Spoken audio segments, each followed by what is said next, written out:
All right, what's going on, everybody? Welcome to the Friday live stream on the Taurean Rain Reloaded channel. As you know, I go live every Friday at 4 p.m. Eastern Standard Time for at least a good hour and a half to 2 hours, discussing topics that I wasn't able to touch on throughout the week. I guess you can say it's a weekly roundup of things that I wasn't able to talk about because, every week is a packed week with different stories and everything like that. If you have not done so already, please like the stream, get it to over 100. Make sure that if you haven't also done so already, to share the stream with other people on your social media accounts so more people can come over. And as you all know, my rule when it comes to the live stream, I don't get started into the topics until I am over or at 100 live viewers.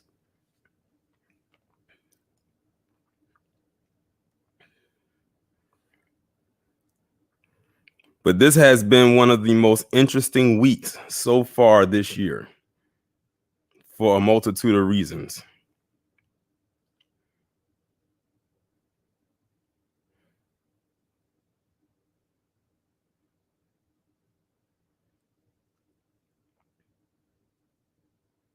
And I actually tested something out with my stream just recently now. What I did was I actually set a reminder for myself on my own stream to see if the reminder would actually work and come through.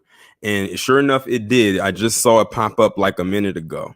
So I wanted to see if that would actually work for me. I'm not saying it's necessarily going to work for you, but for future reference, if you feel you have to, when it comes to my live streams or my premiere videos, hit the set reminder button just in case.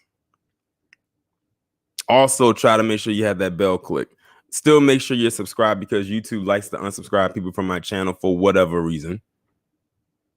But you know how that goes.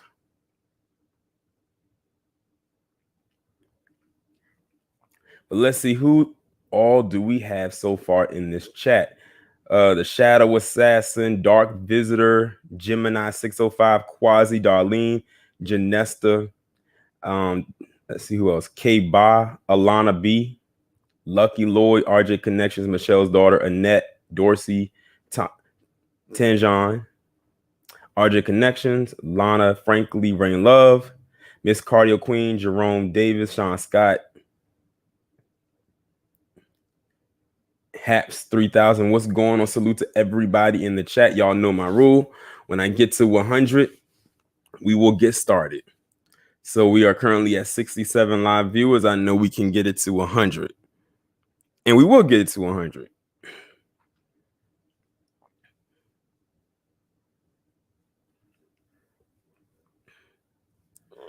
But I hope everybody's week was pretty decent. Mine was good. It was a lot of rain. We got a lot of rain here where I'm at this weekend, a lot of flood. Not where I'm at, but there was a lot of flooding in surrounding areas. I'm fortunate that I wasn't affected by it, but to those who were, I hope they were able to pull through. And I'm almost certain their insurance is going to cover whatever damages they got.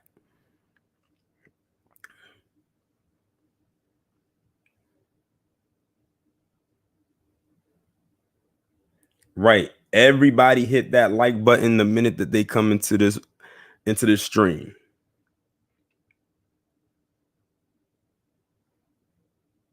Oh, Michelle's daughter said, "Oh, I know you. I know why you said you can't wait until 5." Also, let me tell y'all this right now. I'm gonna say it again at the end though. At 8 o'clock Eastern Standard Time, that's 5 p.m. for anybody on the West Coast, and I don't know what the times would be for anybody else. I guess that's 6 p.m. or 7 p.m. Central or Midwestern time. I will be interviewed on the Bishop Red Pill channel. If you go look on my community tab, that's the most recent post that I made on the community tab. All you have to do is click the link. It'll take you right to the interface of what that video or that stream is going to be about. It just says exclusive interview with Taurean Rain Reloaded. That will be the one. Have your reminder set, and then that way you'll be reminded when that stream gets started. It's actually the first time I've been interviewed on anybody else's channel in quite some time.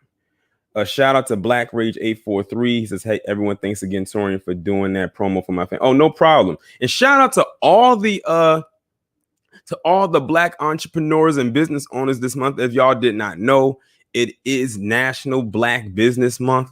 One of my subscribers asked me would I do this as a series and everything like that. I said I wasn't sure. I would kind of do them as I collect them, but I don't want to say it's going to be a series because then that means I would have to constantly do it in all, it'll happen as it comes. Think of it as when I do my Triple P videos.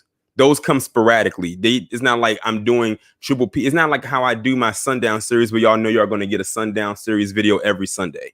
So they're going to come as time goes on. As a matter of fact, I just recorded one this morning, but I'm not saying when it's going to go up. When y'all see it, you will see it. But shout out to all the Black entrepreneurs and Black business owners out there.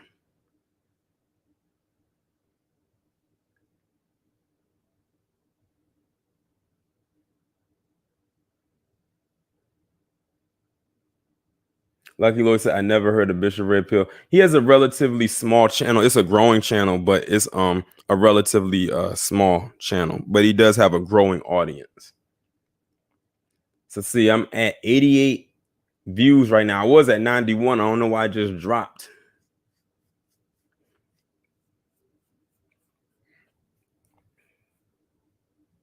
And also, before I forget, it's going to be a particular topic that I'm going to talk about, but I'm going to save that one towards that's going to be actually the last topic I'm going to talk about.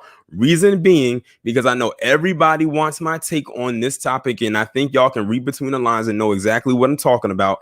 I don't want to talk about it early on. As a matter of fact, I didn't even put the topic in the title, but y'all pretty much can guess what it's going to be. But I don't want to talk about it early on because then people are going to come and say, "Oh, did you talk about it already?" And if I say yes, then I'm like, "Oh, I missed it. I got to go listen to the playback." I want as many people as possible to hear what I have to say about that topic. As a matter of fact, that topic, I'm going to probably stay so long on that particular discussion. It might take up like at least the last 30 minutes of my stream.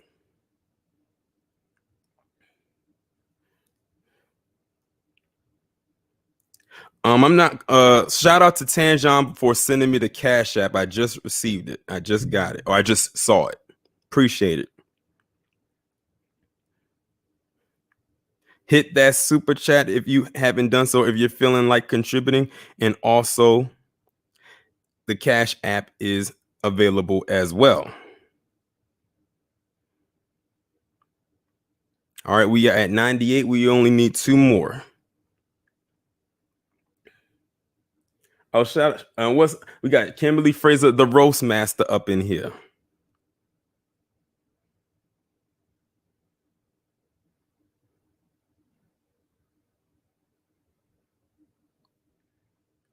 Let's see. We got 1 more to go. It's probably over that if I look on my YouTube channel and see. Okay, I'm gonna go ahead and get started because on YouTube it says it's 105, and now it says it right here. So now we are officially at our goal. Like I said, I always like to start the show when I have 100 or more people in the stream. Maybe one day we'll get to 100 more faster than usual, but you know how the notifications work when it comes to YouTube. But the first thing I'm going to start off with is actually something that just happened today. It actually came out a few hours ago. So who has heard about what happened to 45's brother? I think his name is Ronald Trump. Is his name Ronald Trump? Shout out to Michelle's daughter. Says happy Friday, everyone. Happy Friday to you. Happy Friday to everybody. No, Robert Trump. Rob Trump, not Ronald. Rob Trump. Who heard about what happened to Rob Trump? Robert Trump, 45's brother. In case y'all didn't know what just happened to Rob Trump, who was 45's brother, and they look just alike. Like when I saw their pictures, like even older pictures, they look just alike. He has recently been hospitalized.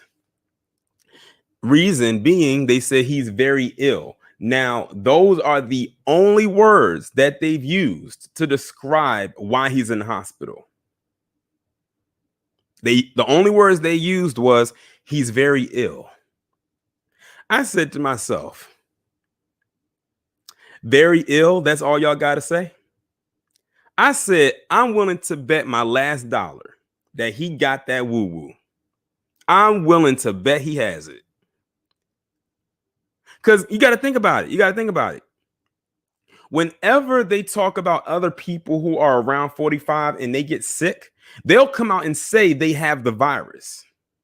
Whether it's somebody who works with him or even maybe, I don't know any other family members, but let's just say people who work around him. They'll say they'll have the virus. But when it comes to his brother, who they said is sick and in the hospital, they use the words, he's very ill. I said, they ain't fooling nobody. They are not low. See, they don't want to say that's what he has because that'll come back onto 45. And someone had made a comment on a tweet because I posted a tweet out. They had said, it's amazing how all these people around 45 catch this virus except him. I said, I'm willing to bet 45 probably had that virus but didn't tell anybody. Right, Stephanie? 45 might be asymptomatic.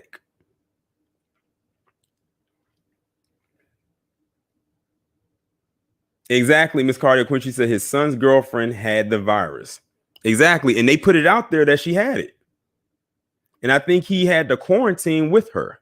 So yeah, I'm gonna just say what is they asked the question, what does his brother have that's making him quote unquote very ill? I'm gonna be acting like I'm on Jeopardy. What is the woo woo for 400, Alex?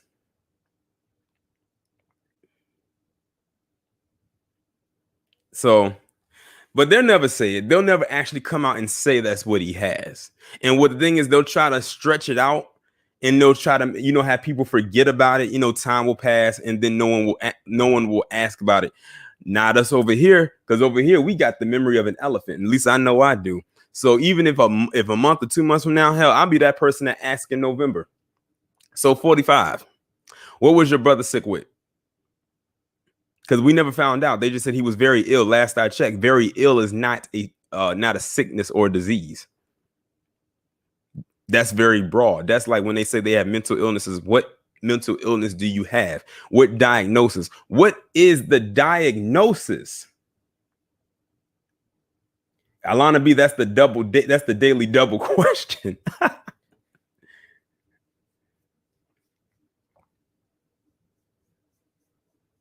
Exactly, Kevin. That's where Herman Cain got from. And where did Herman Cain get it?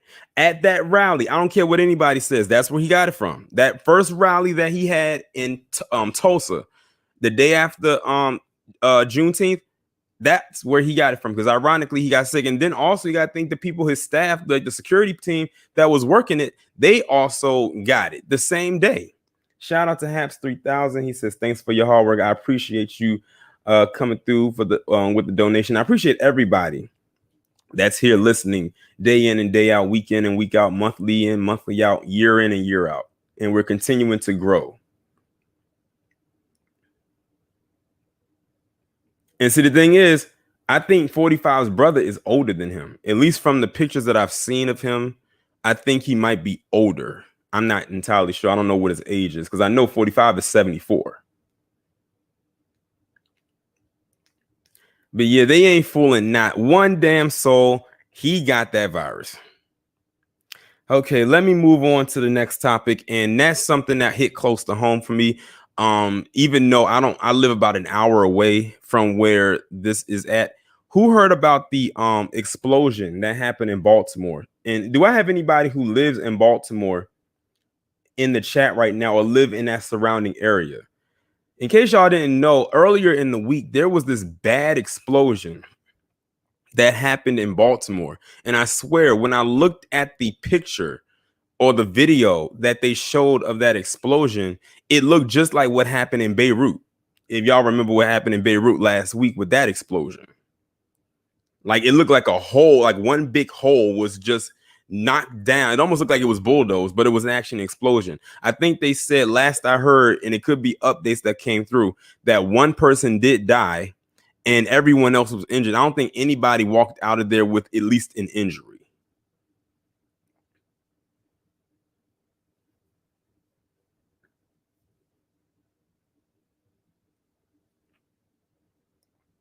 In case y'all didn't know what exploded, it was a housing complex that exploded, and a family was inside of it. But one person, last I heard, died, and everyone else was just injured.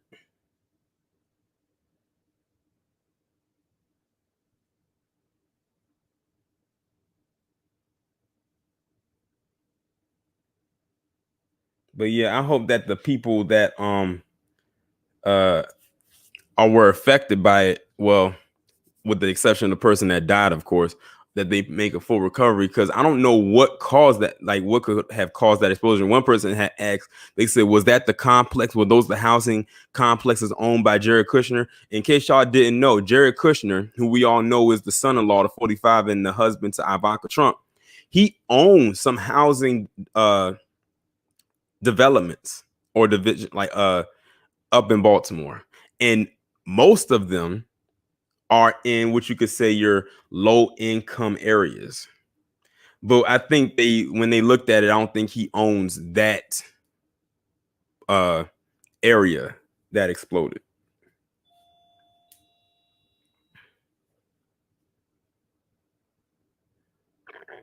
Yeah, but when I saw that imagery, it looked bad.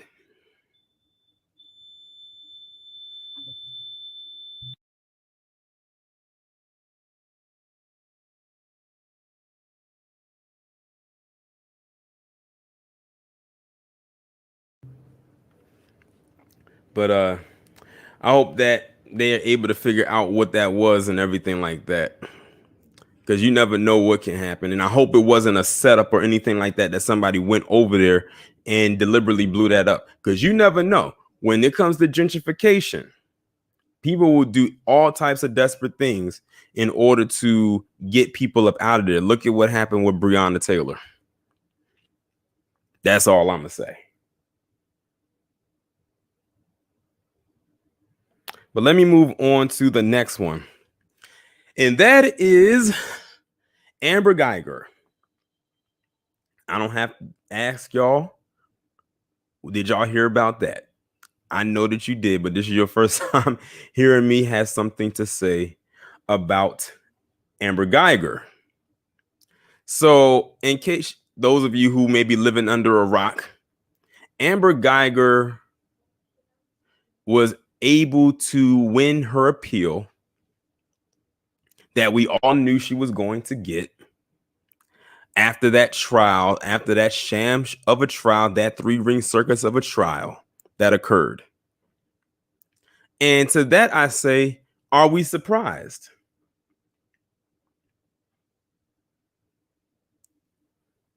I'm not. After that display they gave, shout out to Akira. He said, "Shalom, brother Taurean, shalom, family."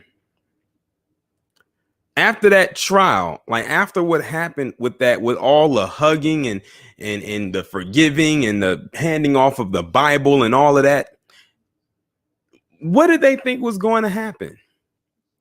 When we saw all of that, we called that she most likely was going to get an appeal of some sort. We called it. And then when they gave her that measly 10 years, it was like, okay, the writing's on the wall. We was like, she ain't gonna serve all 10 of those years. But what's very interesting is Botham John's mother came out and said, and was very upset and very vocal about them allowing her to go forward with her appeal. I said, why are you upset? You was on that forgiveness train right along with your son and your husband. Now, I don't know what the stance was with his sister, but 3 out of 4 is not good. And then, like I said, you had Judge Mammy Kemp tap dancing and giving her hugs and Bibles and whatnot. Like, what did you expect? What did you expect?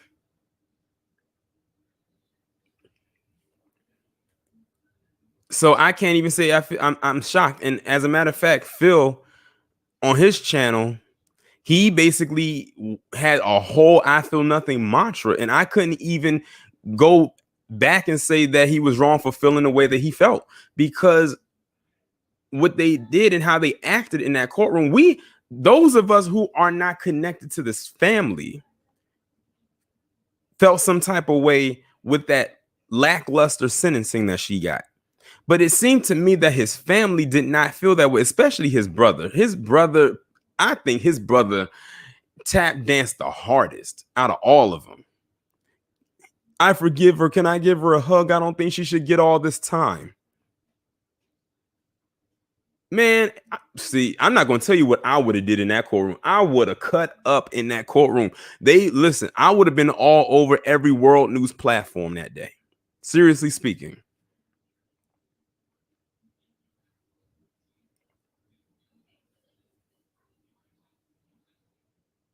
So I'm like, don't even try to ask for any kind of settlements or ask for any more suits because you're not going to get it.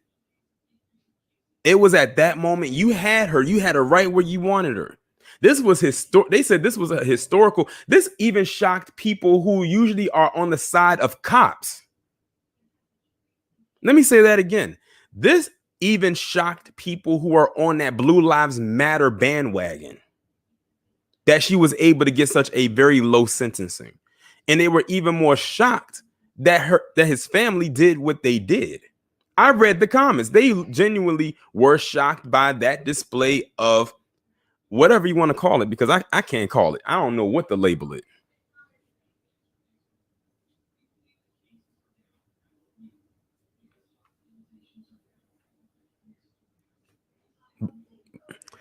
But speaking, and this is something I got to insert, and this has nothing to do with Amber Geiger, but it does have to do with Garrett Roth, the pig that killed Rayshard Brooks. I just found out today that, mind you, he has been out on bond, and we just found out that he's vacationing or was vacationing in Florida. Mind you, by law, if you have a bond attached to you, you are not allowed to leave the state. But because of two things, three things. One, palm colored. Two, he killed a black man. And three, that qualified immunity, he was able to maneuver. And he was in Florida. I want to say Miami is where he was at. I'm mentioning that because that's actually what's going to segue me into my next topic of something that happened this week that pissed me off. And that is the removal of Paul Howard. To the residents of Fulton County, what were y'all thinking? Did y'all even go out and try to vote for this man? Because when I was hearing the numbers were very, very low when it came to the voting. Because if y'all don't know, Paul Howard was let me get it right, the district attorney, the DA, for 23 years in that county. For 23 years. He was the only person that was willing to bring up charges against Garrett Roth for the role he played with the murder of Rayshard Brooks.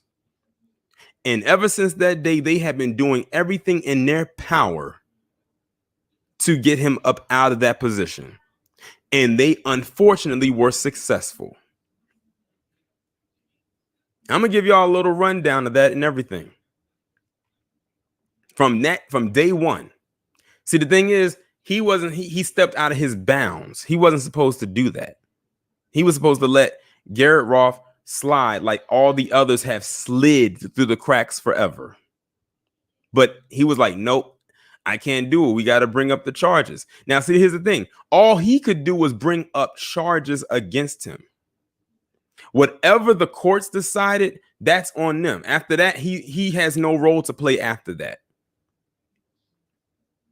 He did what he was supposed to do. We're going to get to that, Stephanie.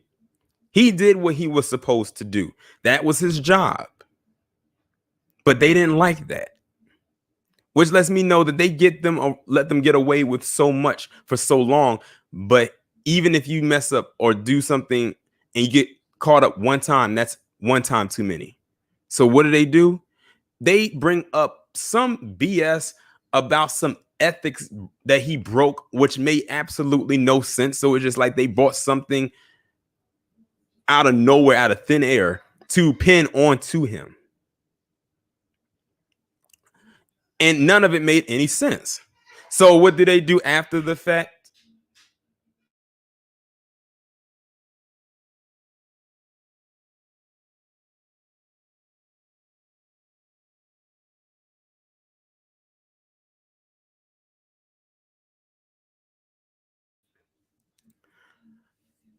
Sorry, I had got distracted. Right, I had to mute my mic right quick. But anyway, so who did they reach out to? This Fannie, what's her name? Fannie Lewis. What her name? Fannie Lewis. Mind you, Fannie Lewis, she used to work for Paul Howard. I think they said she worked for him for 17 years. So you got to think about this for a second. This guy was the DA for 23 years. And out of those 23 years, she worked with him for 17, which means they have a history. I can almost imagine this is how the conversation went when they called her up or text her, but I'm imagining that they called her. Ring, ring. Hello, massa.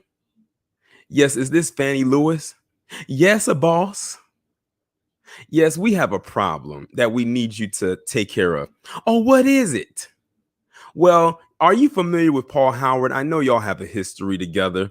Oh, yes, that Negro. What do you want me to do?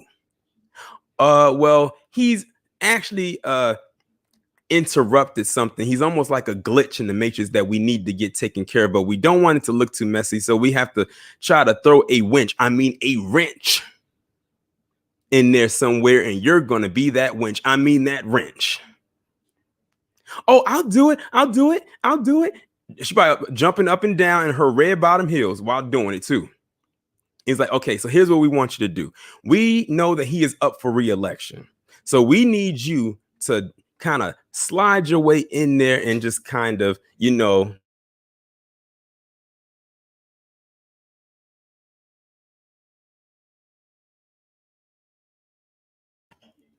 you just slide your way in there and just kind of shake things up a bit? Oh, sure. No problem, bossa. And I'll make sure to have on my good wig that day. Click. And on the other end of that phone, after they hung up, they said, we got that nigga bitch right where we want her. And what did she do? Run interference.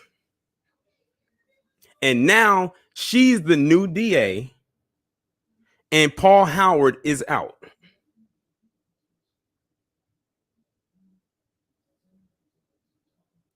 Which means now Paul Howard cannot finish what he started. That means if Garrett Roth walks, it will be because of that.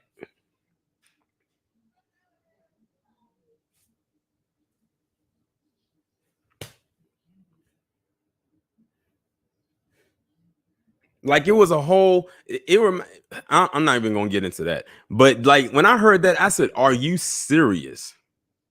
Are you serious? Exactly, Mark Stewart, a mammy interference. Like I said, that they threw a winch in there. Not a wrench, but a winch.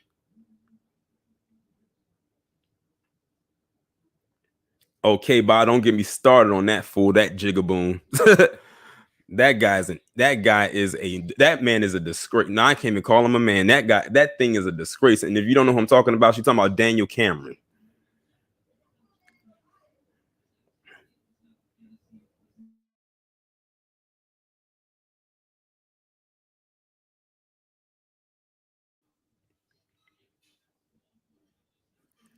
But yeah, I'm imagining that's how it all played out. I'm imagining in my head that's how all of that played out. I know it was a little dramatic, but I'm imagining that's how it was when they called her. Now, I don't even know who this Fannie Lewis woman is. Does anybody who lives down in Georgia know who she is? Does anybody know who she is? Because I don't know. Like, what has she done except play her little part?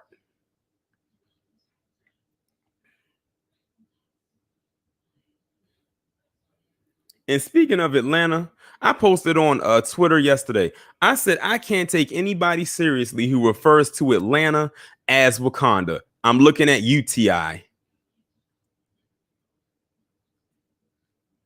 I cannot take anybody who calls Atlanta Wakanda seriously.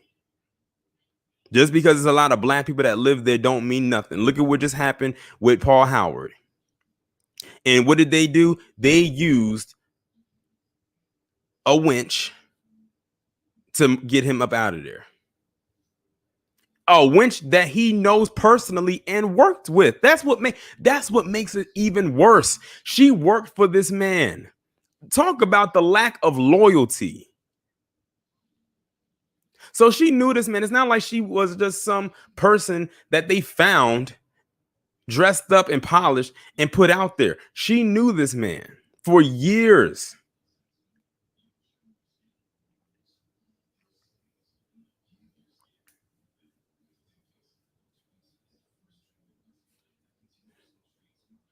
But anyway, let me move on to the next story.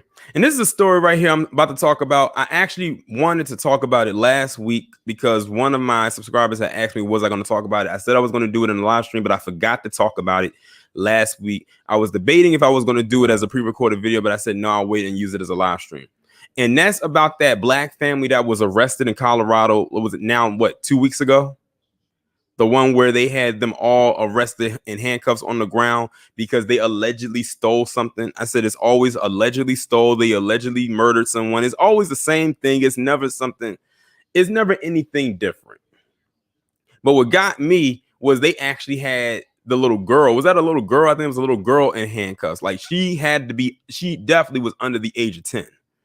Out there in handcuffs. And then they had the nerve to try to talk to the girl in a very calm tone as if she's not sitting there with her family with her hands cuffed behind her back.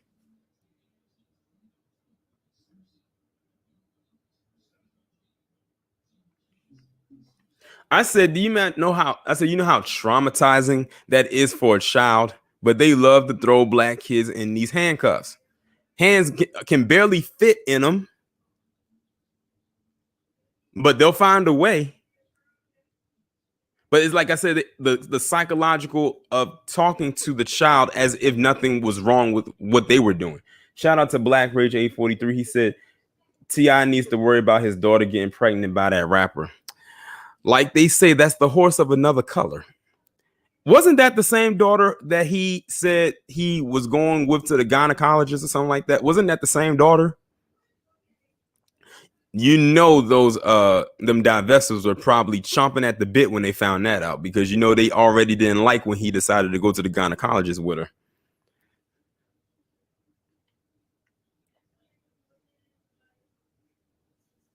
But anyway, yeah, and then when they realized that nothing was as it seemed, they want to offer this piss poor apology. They love offering apologies. And all of those apologies that they offer always fall flat.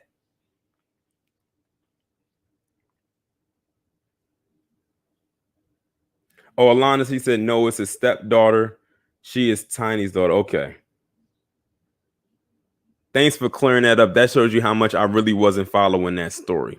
I knew it was one of them though, because I was about to say if it was that one, they was gonna eat that one up. Okay.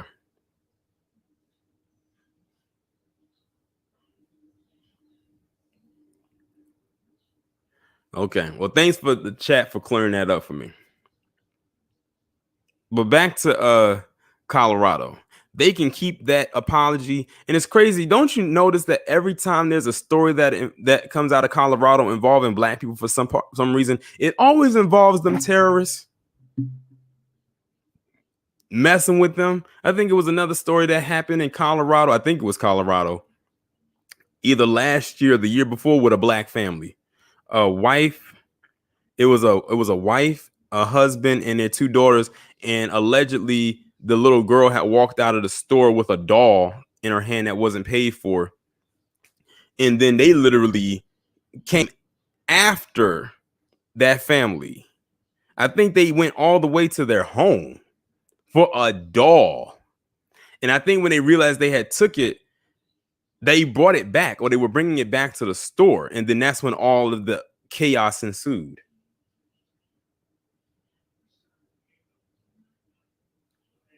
Right, Ashton, Elijah McClain. Another example. Okay, that was Arizona. Okay. I was thinking, I said, it's either Colorado or Arizona. I said, it's one of those two because Phoenix was somewhere swirling in the back of my head. So that was Arizona. Close enough. They're neighboring states, so it was close enough.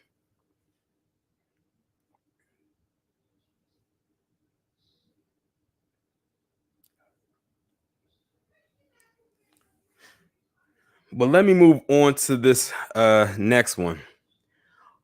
Okay, I'm gonna play it. I want y'all to see if y'all know who I'm talking about here. This next one, we're gonna be talking about two people. Both of them have the same name. Both of their names begin with Z. I want to see who's going to figure out who I'm talking about in the chat. Let me say it again. The next people we're talking about, two people, both of their names begin with the letter Z.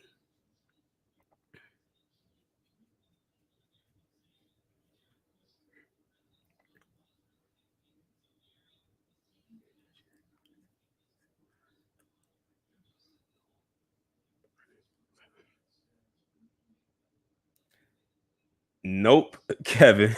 He said Zaddy. No. Nope, Ashen. Okay, Aaron got one of them right. Aaron got one of the people right. Okay, Joni okay, y'all both got the same person. That's one of them.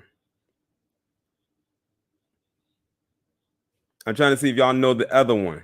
No, AK Sour God. Okay, y'all got the first name right. Two of y'all got the first and last name. I'm looking for the last name too, not just the first name. No, not Wade. Okay, two of y'all got it right. One of y'all said Zoe Kravitz. The other one is right, Zoe Saldana. Thank you. The two Zoes. So let's see who I'm gonna talk about first. Let me talk about Zoe Saldana first, since her story is a little bit older, but she wants to make it a little bit more recent. So, in case y'all didn't know, Zoe Saldana came out and made a video where she was basically apologizing to the Black community for her weak portrayal of one of our icons, that being Nina Simone. So, if y'all remember a few years ago, Zoe Saldana blindly took the part of Nina Simone when it was offered to her, and everybody was up in arms about her portraying Nina Simone. And when we looked at how she looked made up, we was like, she doesn't even look like her even made up. I'm like, they definitely could have got someone else to play her. Now, mind you, it was always a thing where Zoe Saldana, who we know was consider herself an Afro-Latina, but a lot of people would say that she rarely, if she has ever completely claimed her Black heritage.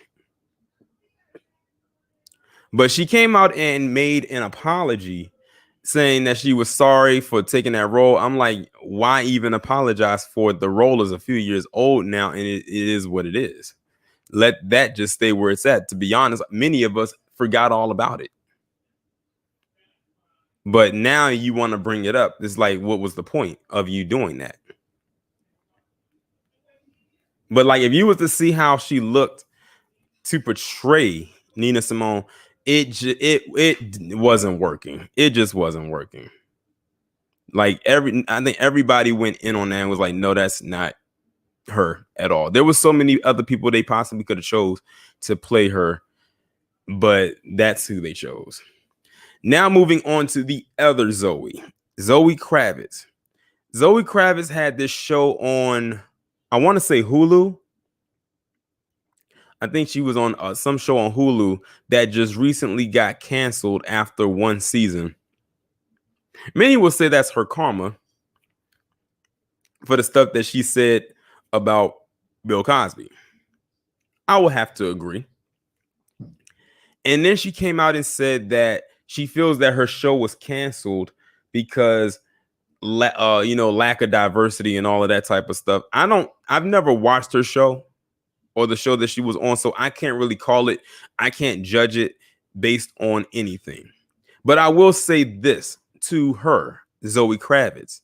You cannot cry about diversity when you are about to portray one of the most iconic DC female characters of all time.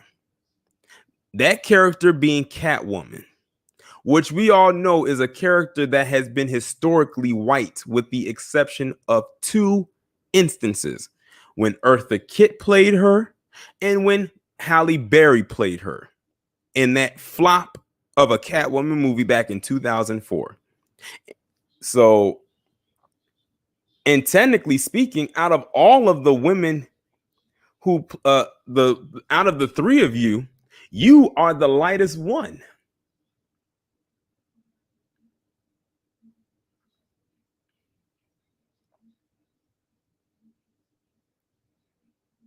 So you can't cry about no diversity. That's probably why they canceled it, because they knew your schedule was going to get wrapped up filming that new Batman movie.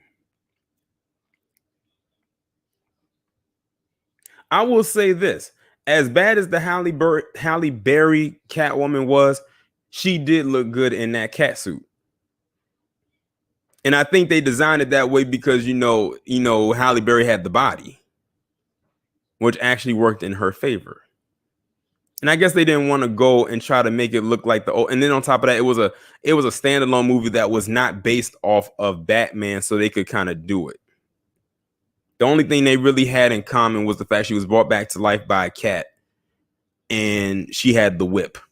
But there was no link between her movie and the Batman series, because she didn't even live in a place called Gotham, and Bruce Wayne was never mentioned in the movie.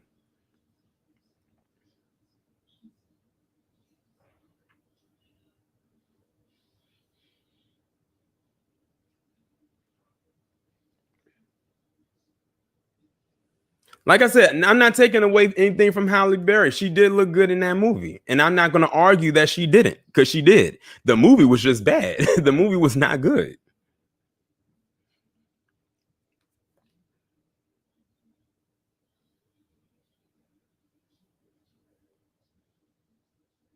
But anyway, Zoe Kravitz, sit down somewhere and just, get ready to play Catwoman. I mean, by the time you get done with doing all the stuff that you about to do for this new Batman movie, you're going to forget about that show that only lasted for one season, that apparently those in the chat are saying was not good at all anyway. So, it is what it is.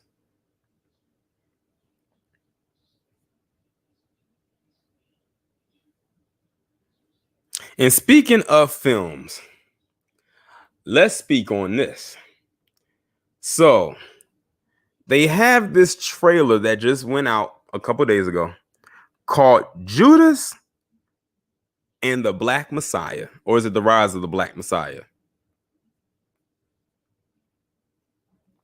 Now, this was a topic I talked about on my channel last year when it first got announced that Daniel Kaluuya, also known for playing in the movie Get Out, and he was in Black Panther, he was in that Widows movie, and some other things, and that Queen and Slim that I didn't watch either, of him playing Fred Hampton.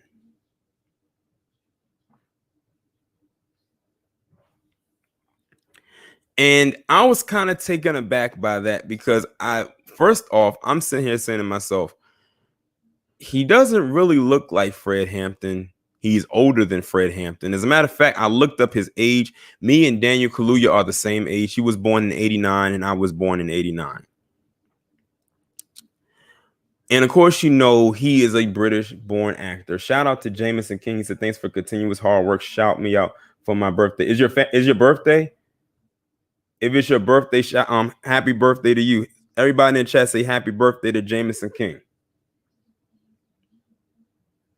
And may you have many more prosperous birthdays, many more prosperous days. But I was kind of like, I don't know how this is gonna work. But then what really, I guess you could say, pissed me off was when I found out who they cast to play as William O'Neill, the agent, the one that was responsible for getting Fred Hampton murdered. And that was Lakeith Stanfield. So I'm sitting here saying to myself, wait a minute. So you cast Daniel Kaluuya, a British-born actor, to play one of our Black American icons, Fred Hampton, the chairman of the Black Panther Party. But you cast an American-born Black actor to play the agent that was responsible for not only the murder of Fred Hampton, but the disbanding of that chapter of the Black Panther Party. Because once they killed Fred Hampton, it was over.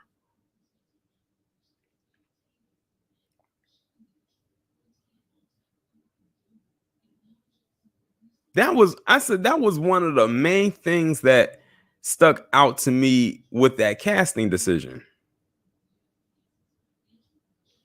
I said, I have a feeling that this movie is going to have the same fate as Harriet did last year. I could be wrong. For all intents and purposes, I could be wrong. For all we know, it could actually be a phenomenal movie. And it's crazy because I actually have been wanting to see a Fred Hampton movie for so long now, especially after I watched a Black Panther documentary and they literally had a section that was pretty much almost all dedicated to just him. I mean, that man had a lot of power and passion in his voice for someone so young. He was only 21. And when you look at him like in pictures and hear his voice when he talked, you would swear he was much older. Like when I found out he was only 21, I was shocked. Because he had the, I guess you can say, physically, he was, I guess you can say, youthful. But mindset and mentality wise, he was like an elder. He was like Fred Hampton was ahead of his time, like way ahead of his time, which is exactly why they had to get rid of him. He was a what's the word I'm looking for? Not a distraction, but he was in the way. Let's put it that way.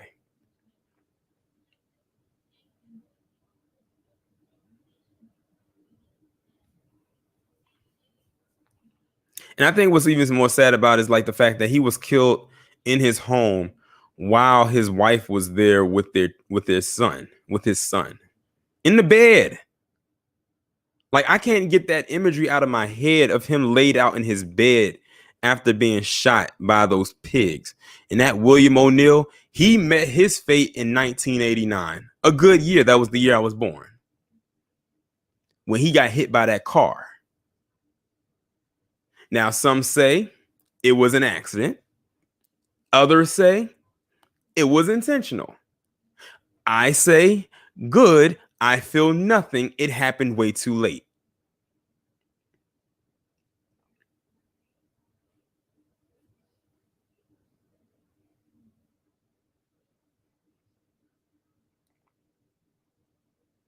But we shall see what will come of that. I'm not entirely sure what it is, but you know, if it does well, it does well. If it doesn't, it doesn't.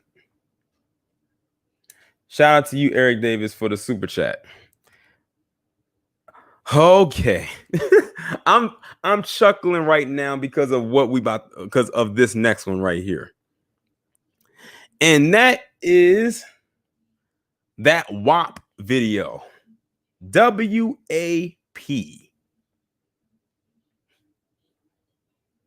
And I'm gonna type in the chat what it stands for.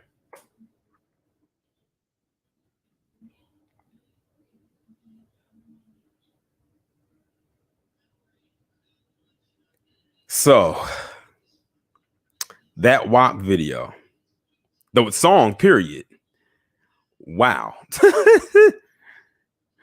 That's all I gotta say is wow. If this was the goal of feminism, I will say that they ultimately failed immensely. I mean,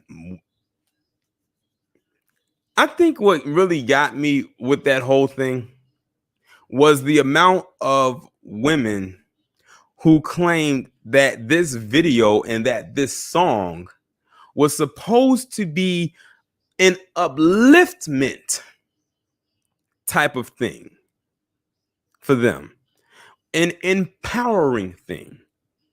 I notice that every time something like this happens, you always have a group of women who will come out and say that this is uplifting and that this is empowering. I'm trying to figure out how you talking about your vaginal region being more wet than Niagara Falls is supposed to be empowering or uplifting.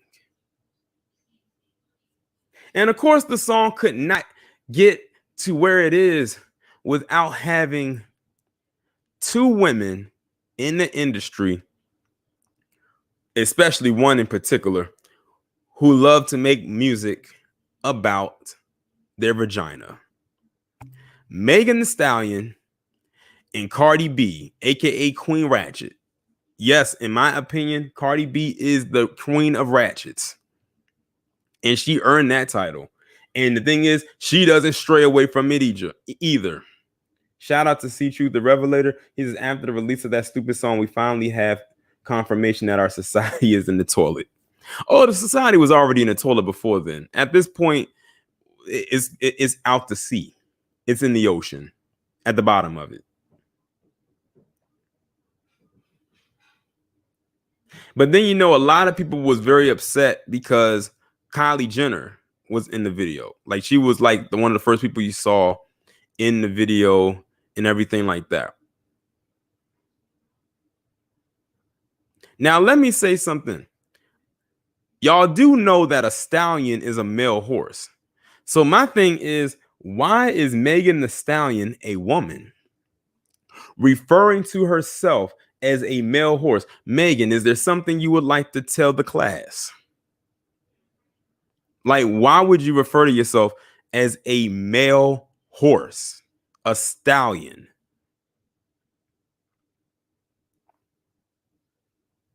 Cool Jim say they made her the madam. Figures. But y'all, this is women empowerment right here. This is upliftment.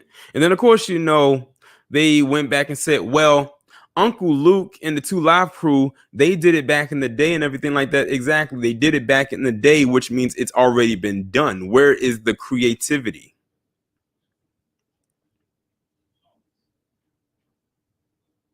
It's already been done. And even with some of the stuff that was coming out of the 2 Live Crew wasn't even as crazy as came out of that video. Y'all remember when Nicki Minaj came out with that song Anaconda a couple years ago and everybody went crazy over that song?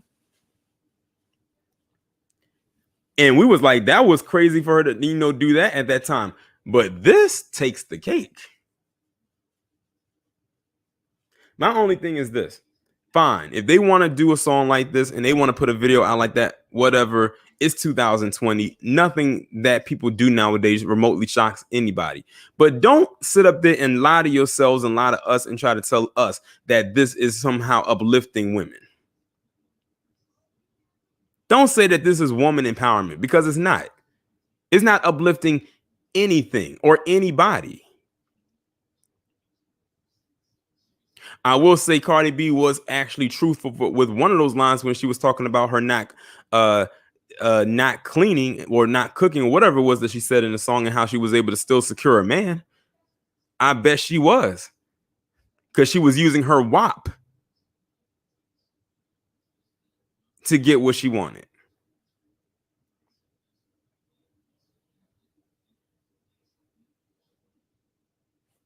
Let me scroll back up. Someone had mentioned me somewhere.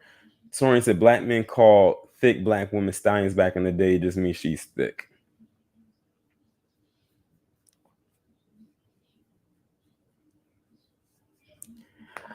I guess. Well, yeah. You got to see. Look at it this way. Back in the 90s, I was still a child, so I wasn't calling nobody a stallion.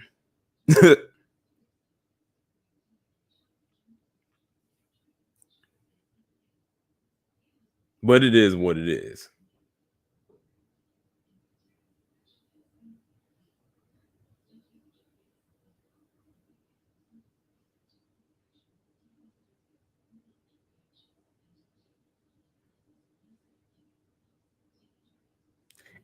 I'm glad you said that, Mikhail. He said, don't get mad when some boy calls your daughter a hoe. Okay, so I'm seeing people in the chat saying that's what they were when they say stallion, that's what they refer to as a thick woman. Okay, now that we got that out of the way. But back to what Mikhail said. Don't be surprised if your son calls some woman a hoe after watching that video. See, that's the other thing.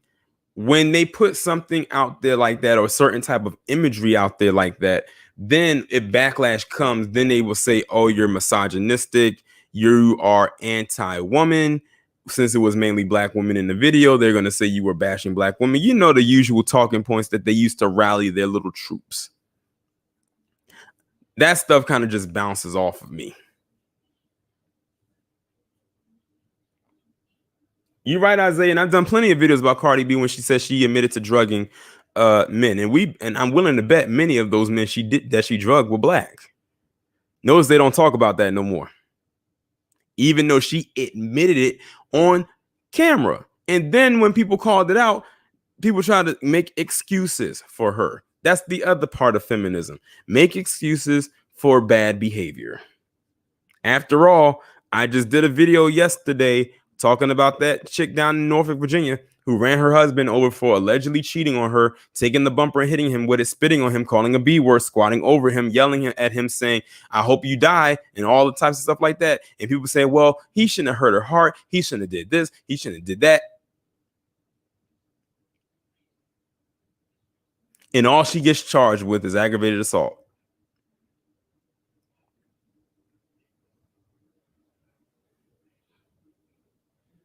And then you also got to take into consideration, look at what Amber Thorne, or Amber Rose, but I call her Amber Thorne, did with that slut walk. Back then, being a slut was not something to be praised for. It was something to be shamed. But now the roles have reversed. If you are a slut, you are seen almost as a goddess status. And if you shame them for it, then they'll call you, say that you're slut shaming. It's a very warped world we live in these days.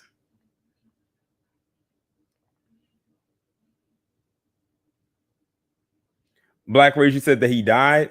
I need to see some kind of confirmation, like an article or something that confirms that he died. Because if he did, then I'll have to do an update on that. But I need to see something concrete that states that he did die and that her charges were upgraded.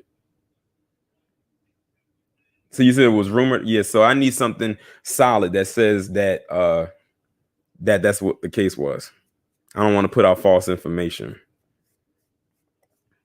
But I wouldn't be surprised if he did. But, you know. Anyway, let me move on from that. Okay, so I want to talk about this guy that I learned about yesterday, whose name is Daniel Sims.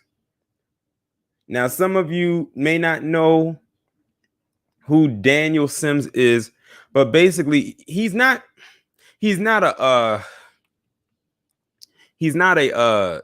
a known person. He's gone viral now because of this news piece that just came out. But Daniel Sims is They're calling him the real life Clayton Bigsby. Now, this guy is out of Alabama. I think the place is called Asheville, Alabama. And it was a news piece they were doing, and he was standing there talking. He had the Confederate hat on. He was with his hillbilly friends or relatives or whoever they were. Now, this is a black guy. According to him, he said he was adopted when he was 3 years old by a white family in Alabama. And when they was interviewing him, if you was to close your eyes, you would swear that he was a white guy. I mean, he had on that thick down south trailer park hillbilly Hicks Deluxe accent. And the thing is that really caught me off guard is that I said, okay, I've heard black people speak with a southern accent before or with a country accent, but I've never heard a black person talk with a trailer park accent before. And that's exactly how he was sounding. He actually believed that he was white. He doesn't associate himself with not one black person at all. Like, y'all can go and look this up. His name is Daniel Sims. Like, if you type that into Google, you'll be able to find a whole bunch of articles and videos of him talking. It was hard to stomach. But what got me and everybody else who listened to him talk was when he brought up what was it, the Civil War? Was it the Civil War? The war that ended in 1865? And he said that his grandpappy, now I'm making that, he didn't say grandpappy, he said his grandfather, who also happens to be Caucasian, fought in that war. And we're sitting here like, hold on, that's impossible. How is it that your grandfather, quote unquote, fought in the Civil War and it ended in 1865? And this Daniel Sims looks almost around my age. I don't know how old he is, but I would say that he's not. I would say he's at least in his 20s. How is it that your grandfather fought in a war that was 160 years ago? Okay, because you have your father, then you have your grandfather, or you have your mother and her father. There's no way that even adds up. He's stupid. That's one big ball of stupid. But then again, look at who he was raised by. Sometimes, like they say, you got to just let people talk for a little bit, and the all types of retarded. Well, I don't want to say that.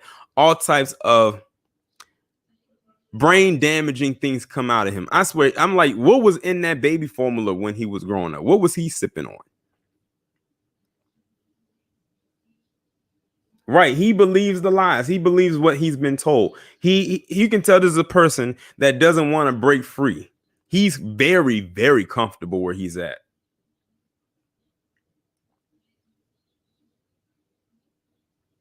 Oh, yeah, Lexa, see, you said there's a reason they gave him a spotlight. Of course there is. Of course there is. And someone actually made a very good point when it came to that story right there. That imagery, that display, and which I just told you about, is how palm colored people wanted to integrate black people into society. They wanted them all to have that same line of thinking as this Daniel Sims. That's what they wanted to be. They said, well, we can't lighten their skin to make them a pure white, but maybe we can brainwash them into thinking like us. That's the kind of black people they like, because they know they're not going to challenge anything. Why do you think they always prop up these coons and these bed wenches so much? Because they are the ones that think like them.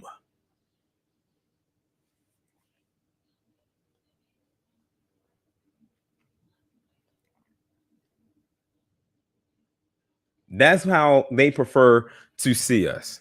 So when you have people who speak out against, oppression in the system and all types of stuff, they don't like that. That's not what they want. That's their biggest nightmare. Like I said with the Paul Howard situation, that's the kind of black person they don't like. But that Fannie, that Mammy Lewis, that's who they like. The one who can throw interference.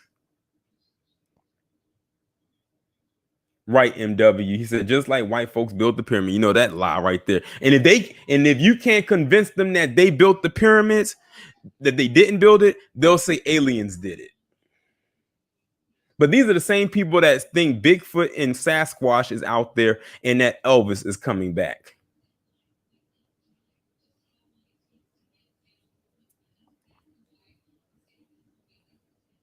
Right, Mikhail. Sheriff. We're not gonna call him sheriff because he's no longer the sheriff. We're just gonna call him Oreo Clark. That's what I call him. But those, like the people that y'all are naming, that's the kind of black people they like, because they don't challenge anything. They feel that if we can get them comfortable with how things are, we'll be safe. Well, we'll see how safe you are when 2045 rolls around. And for those of you who've been following me, know what's about to happen in 2045, maybe even sooner. But let me go on to the next one. And this is another one I wanted to talk about right here. Did y'all hear about speaking of Georgia, did y'all hear about what happened in Georgia with that school?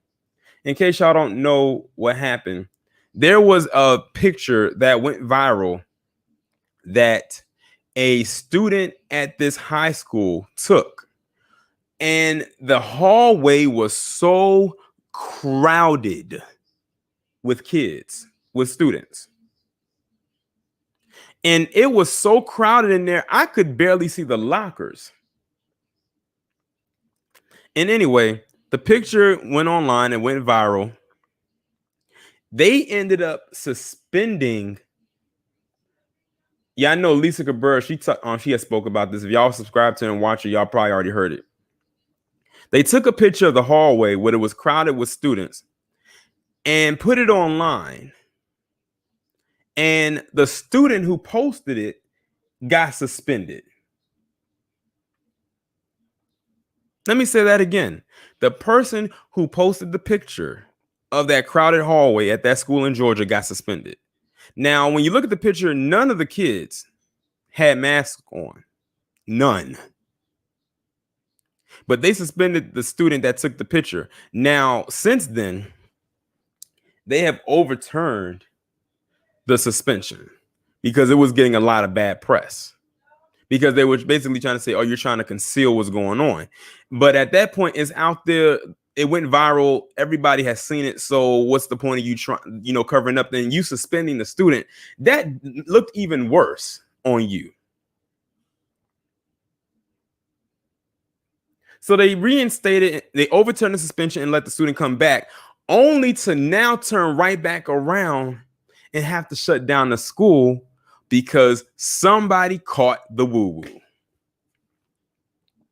So they did all of that for nothing as far as suspending the student. But see, here's the thing. They knew they took a risk doing that. And see, they would rather they had caught the virus or someone had caught it and the public not know, rather than someone catch it and the public see that picture.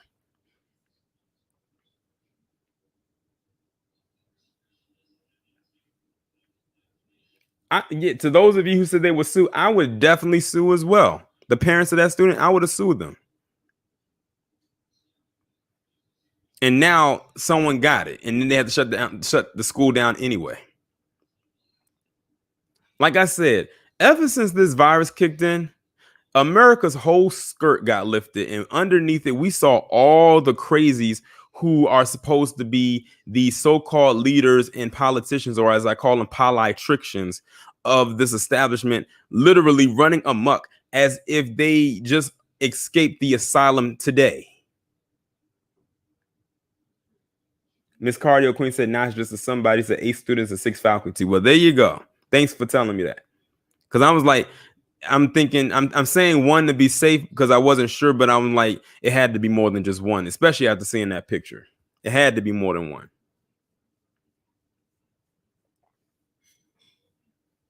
Yep. America got caught with the pants down and the skirt up. And now the world is watching. The world is seeing this.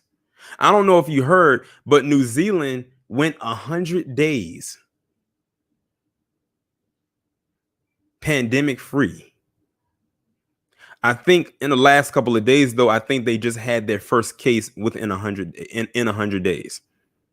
But for them, that's probably going to be easy for them to get a grasp on, because if they can go 100 days without it, getting that one case should not be hard for them to get and tackle. They got their economy back up and running, but they want to open up they want to open up and let people travel again. Or if I was the person who was running New Zealand and I was 100 days pandemic free, and I found out that the US was opening their borders up so people can travel again, I would be closing our borders down from any US citizen.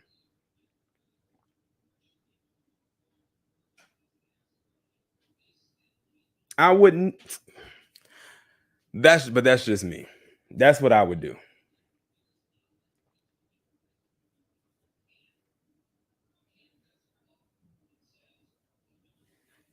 But let me move on to the next one.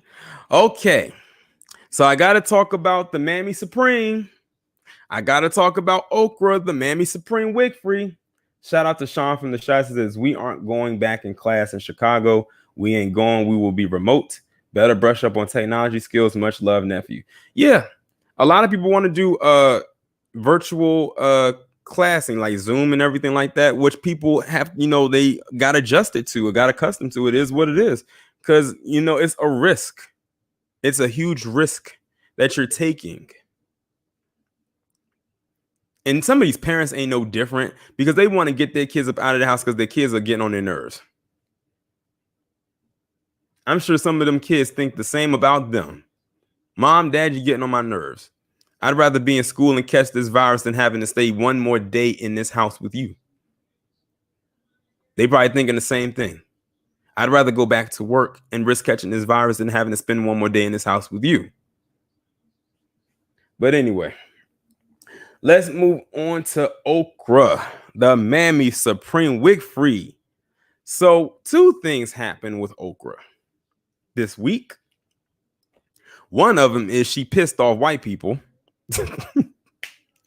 by finally admitting something that we've been talking about for years. Not that it means much coming from her. And her basically saying that white privilege is indeed a thing and that white people benefit from it.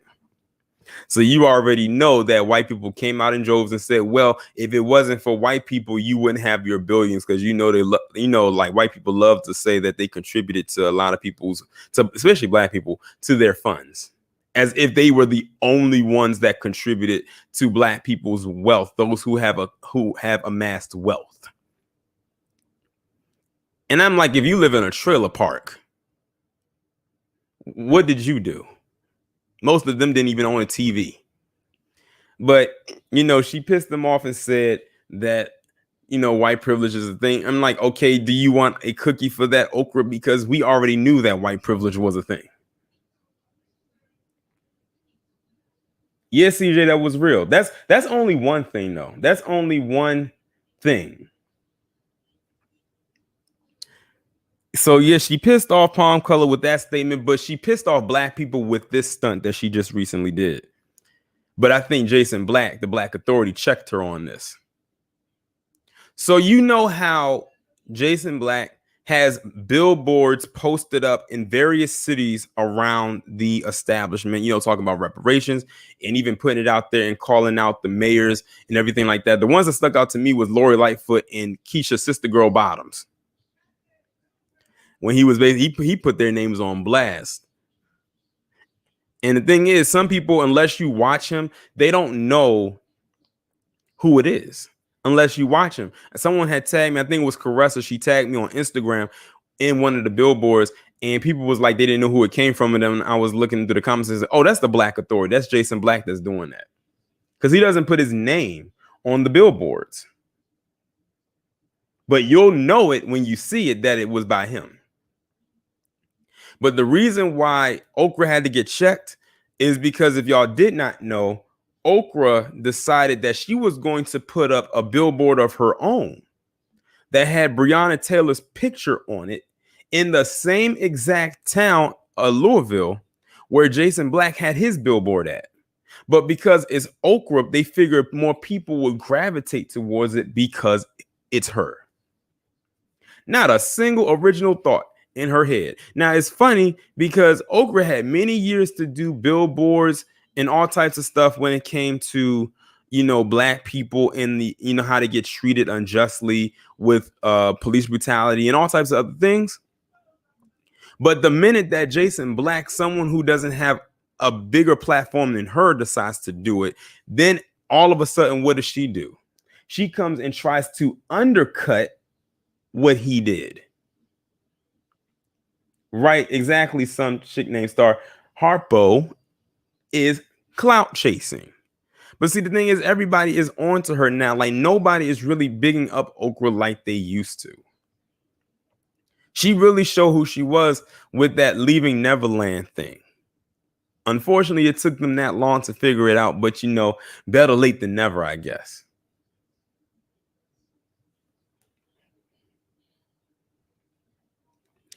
But there you have it again. But that doesn't surprise me because, Okra has been known to undercut and come after, Black men for so long. It doesn't surprise anybody that she does the things that she does. But I don't think anybody's really going to pay attention to it like that. But that's just something that had to be called out for what it is. Exactly, K-Bob. Monique was definitely right about Okra and all along, and it's a shame that Black people did not back her up. They just assumed that Monique was being too whiny and, about what was going on, and that she should have just been quiet because how dare you come for the talk show queen and, all, Auntie O and all of that stuff all those weird little corny nicknames that people like to give her. So...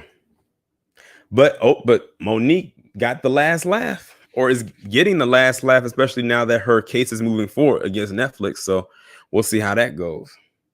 All right, the next one I wanted to talk about, trust me, we are getting ready to get to the big finale, but this is one story I had to talk about. So, but with this one, I'm going to share my screen because I need y'all to see this one. If I did not talk about this today, it would have definitely been a triple P. So I want y'all to look at this right here.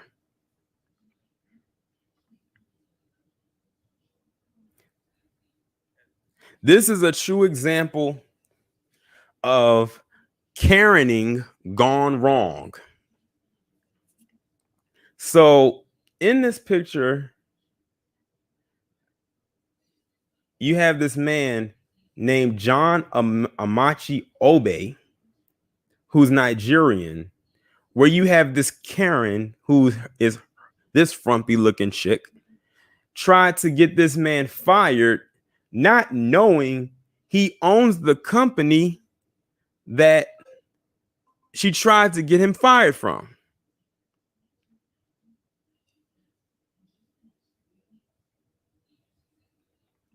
I'm going to go ahead and read this. It says a Nigerian man known as John Amachi Obe, and I'm probably mispronouncing his name, has shared an interesting story of how a white woman reported him to himself.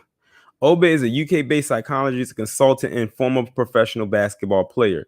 The woman, known as @HaHaHudson on Twitter, had written to the company named Amachi Perform,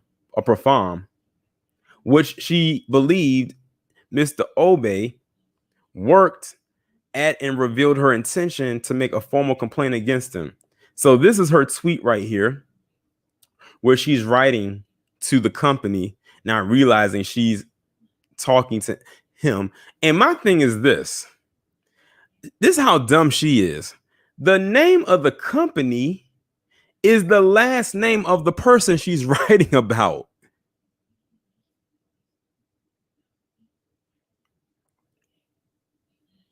Like, are you serious? Yes, AK Sour God, that's the same guy. But the name of the company is in his last name. Like, how, how do you do that?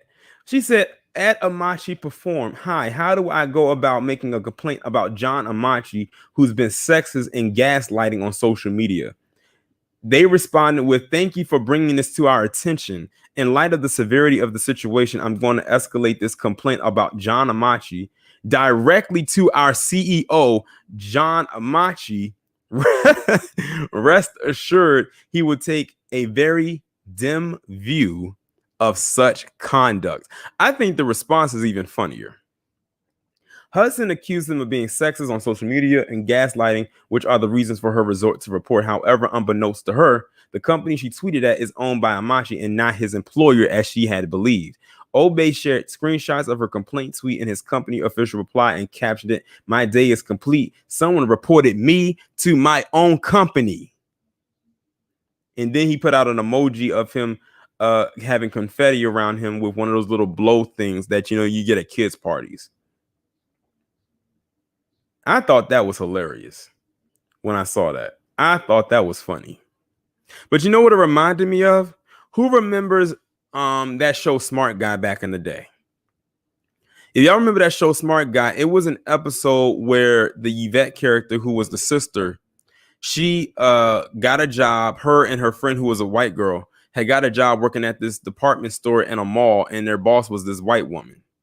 And she basically had Yvette, I think, work at the cashier, and the white girl basically be the monitor to watch people coming in and out of the store. But she really wanted her to watch all the black customers that was coming in and out of the store. And then they basically figured out what she was doing. Yvette set up a camera to try to catch her. Then she ended up firing Yvette. I think the white girl stayed there until she ended up quitting. But how they got the white woman was when they had a black guy come into the store and walk around, and the boss had followed him around the store. And then, unbeknownst to her, when he checked her on that, she tried to check him back and asked him who did he think he was. He said, "Oh, I'm the owner of this store." And he says, as a matter of fact, I want you to follow me into your office because you seem to be very good at that. I said, oh, that reminds me of this. Yep, Stephanie, that did happen on That's So Raven. And it happened on an episode of Good Times when Walona was working in the store and they had her sitting behind this wall where she could see to the customers, but they couldn't see in to see if they were stealing anything. Yeah, go back and look at that episode. If y'all have not watched it, I forgot what season it was of Smart Guy. But I remember that when I heard about this story right here, it reminded me so much of that episode.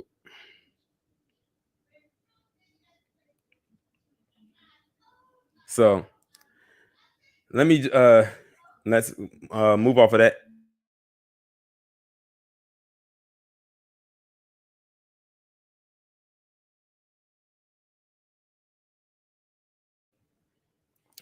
Okay, so we have reached the last story that we are going to be talking about on my channel. And I told y'all in the beginning that I was going to wait until the end of my stream to talk about this because I wanted as many people here as possible to hear what I finally had to say as it pertains to Joe Biden picking the chameleon as his running mate for vice president. This is probably one of the reasons why I said this was going to be an interesting week. Was just that part alone right there. So it's like you really got to dissect this thing right here. None of us are surprised that he picked her to be his running mate for VP, and we know why he did it. He was doing it because he wanted, to get those votes, and they know that it's going to be easy to galvanize a lot of those people. Not me and not us, all of us intelligent people in the chat and whatnot. But it is what it is, and they are going even harder this time than they were, in my opinion, for Hillary Clinton. So Joe Biden, or creepy Jim Crow Joe, Mr. Touchy Philly, picked Kamala Harris to be his running mate for vice president. And many people are saying, are you dumb? You must really want to hand this election over to 45 on a silver platter. Let's remind people that she did absolutely horrible in the primaries when she was running against him. She was behind Cory Booker. Now, you are terrible if you're behind Cory Booker. Like, I think Cory Booker had like 6% and she was at 5%. Like, she was dead last. You pick someone as a running mate that most Black people, for the most part, do not like. Like, the approval rating that she has amongst Black people is extremely low to non-existent.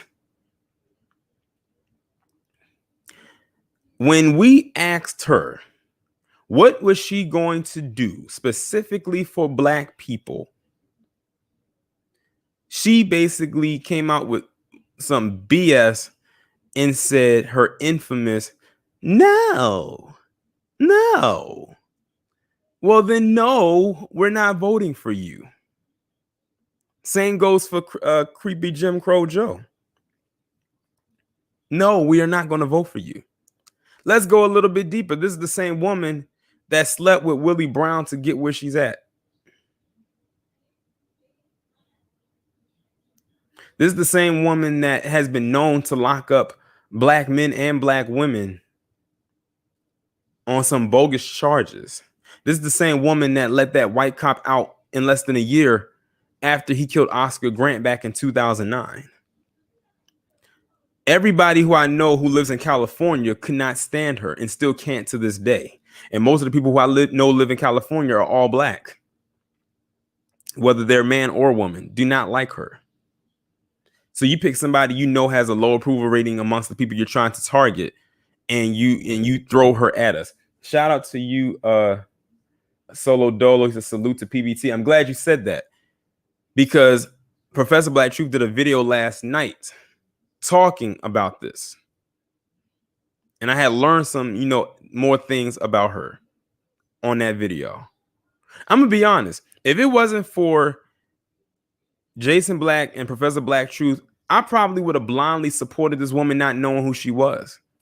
But when I watched their videos, because I said I know they wouldn't steer me in the wrong direction, because I know they do their thorough research on people, I said, wow, this woman is a piece of work, and not in a good way.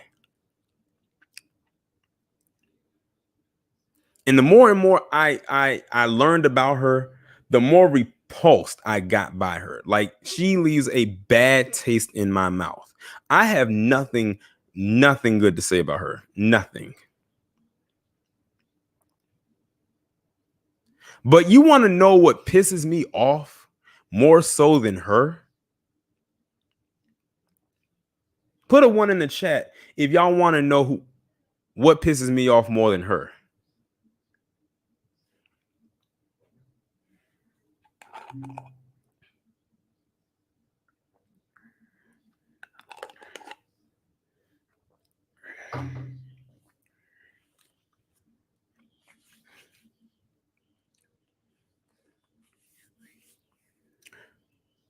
Ashen, I swear, are we sharing a brain? I swear, I think me and Ashen are sharing a brain. He put in there what I was going to say. The thing that pisses me off more than her are her fans, are her supporters. I cannot tell you in the last 24 hours how many people almost got into it with me on Twitter about her. One of them, I actually did it. I did a pre-recorded video, and y'all will see that in the next couple of days, and y'all will see how ridiculous this exchange was. But her fans, her supporters, are the worst. And you want to know what's even? Y'all gonna crack up at this part. Guess what her fans are calling themselves? I'm gonna see if someone on Twitter who's on Twitter knows what her fan. I want someone in the chat to put in here what her Miss Cardio Queen got it. They are calling themselves the K Hive. I kid you not. Her fans are calling themselves the K Hive. I said y'all couldn't even be original with the title y'all gave yourselves. The K Hive. Listen, we know where y'all got that from. We know y'all got that from Beyonce's fans, the Beehive. Like when I saw that, I laughed so hard. I said, "Oh, okay." Y'all couldn't even be original with the names y'all was gonna call yourselves.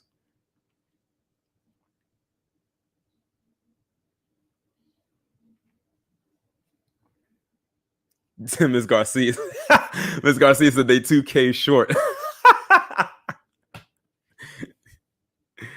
But yeah, they calling themselves the K. Listen, I kid you not. That's why I say if y'all are on Twitter, y'all will see all of this. If y'all on Twitter and y'all follow me and y'all have y'all notifications on, y'all will enter a whole new world of BSery.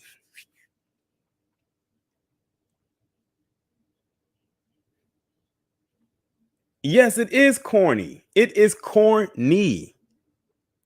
And what's even so crazy is like they come up with all these things of what they feel makes her qualified to be vice president. Like she pledged AKA. She went to an HBCU. She went to Howard. Okay. There's a lot of people who pledged AKA. There's a lot of people who went to Howard University. There's a lot of people that went to an HBCU. That doesn't mean they're qualified to do something outside of what they are able and qualified to do.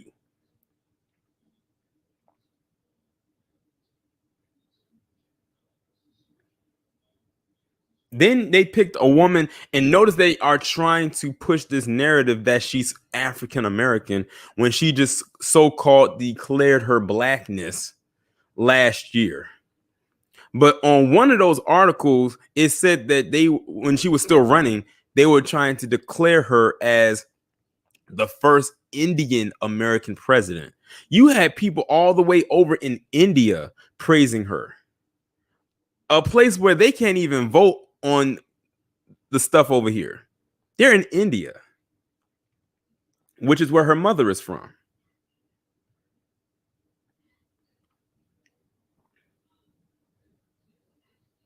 I said it's going to be very interesting these next few months.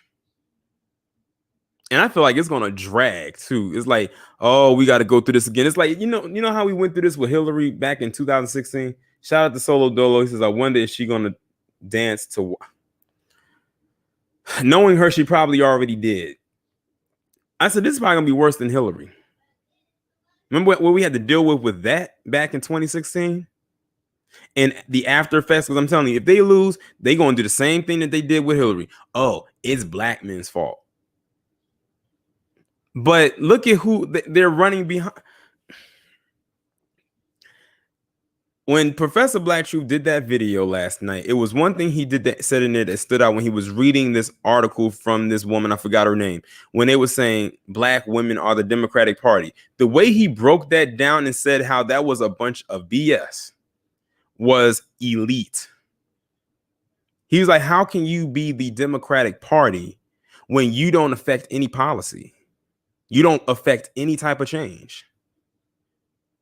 And that's the other thing that a lot of black women got to get out of the habit of, hopefully. And I know it's none of them that are in here. And shout out to you because y'all actually use both sides of your brain.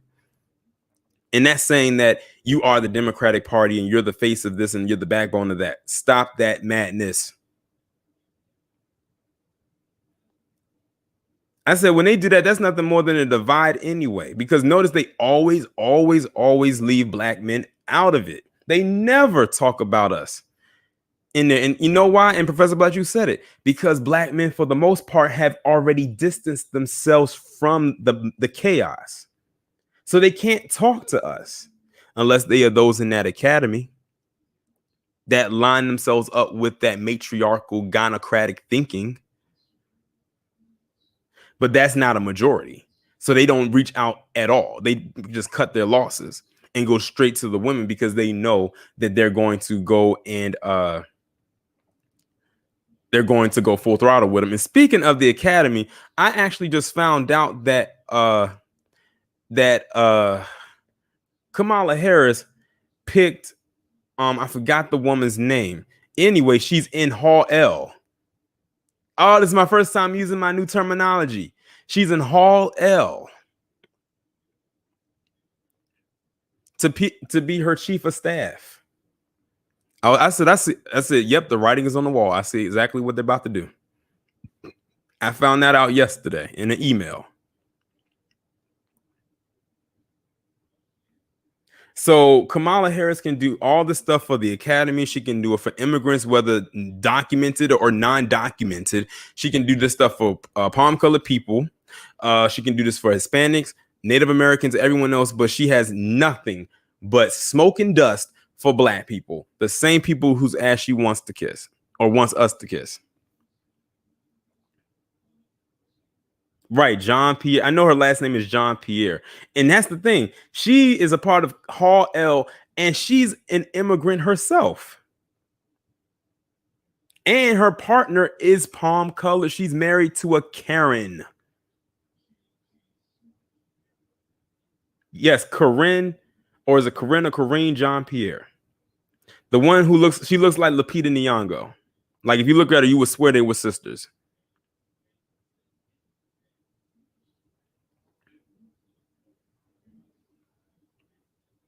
And another thing I heard yesterday from one of her members of the K Hive, that corny mess, said that we as black people, this was the funniest thing, that we as black people have to protect Kamala Harris. I said, from what? I said, protect her from what?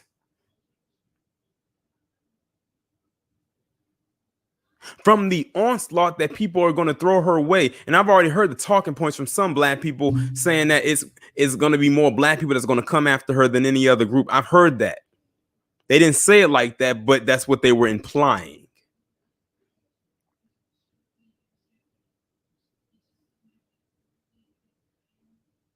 So I said, when they said, what are we protecting her from exactly? Because this is politics. Everybody gets talked about in politics. It's equal opportunity. You better, it's mudslinging. You better sling that mud back. See, they trying to make her this special prototype. Okay.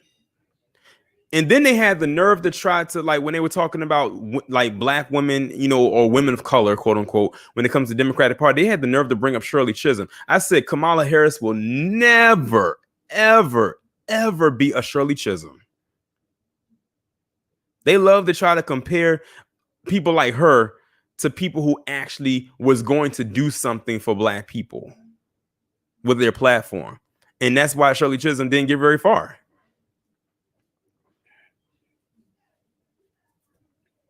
I said, oh, if Kamala Harris wants protection, she has a husband. And I don't know if you've seen her kids, but if they did not say those were Kamala Harris's children, I would swear up and down those were just some straight up and down 100% palm colored kids. And they still look like they could not pass for even being a quote unquote POC.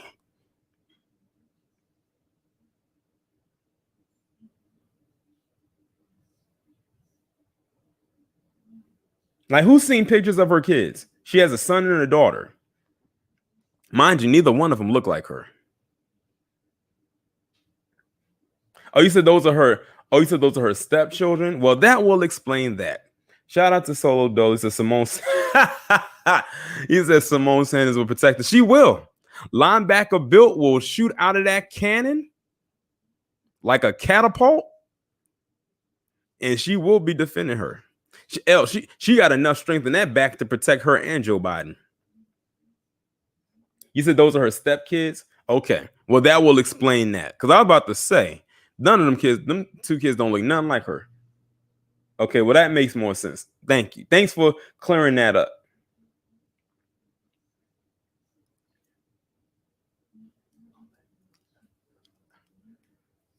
But yeah, like I said, let's be prepared for the onslaught that is coming, because it's coming. I told people on Twitter, all the stuff that I'm gonna talk about when it comes to her and him, especially her, is going to remain on Twitter. Because if I post even one thing on Facebook about her, I already know that people are going to come at my neck.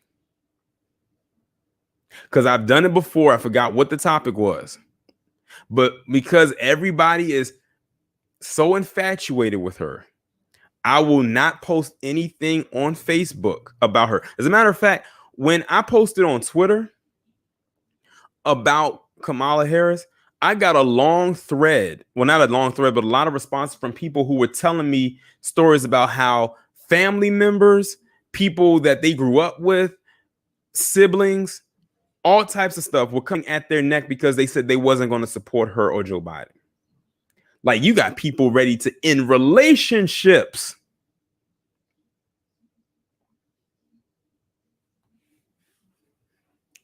and bonds because of her. She up here wrecking homes.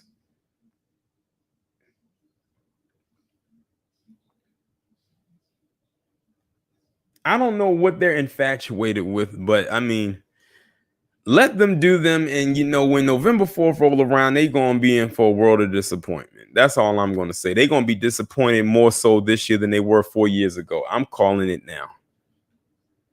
And of course, they're gonna do the whole thing of it's our fault. Those who didn't go out and support or go out and vote for them, it's our fault. Okay. Believe that if you want to. It is what it is.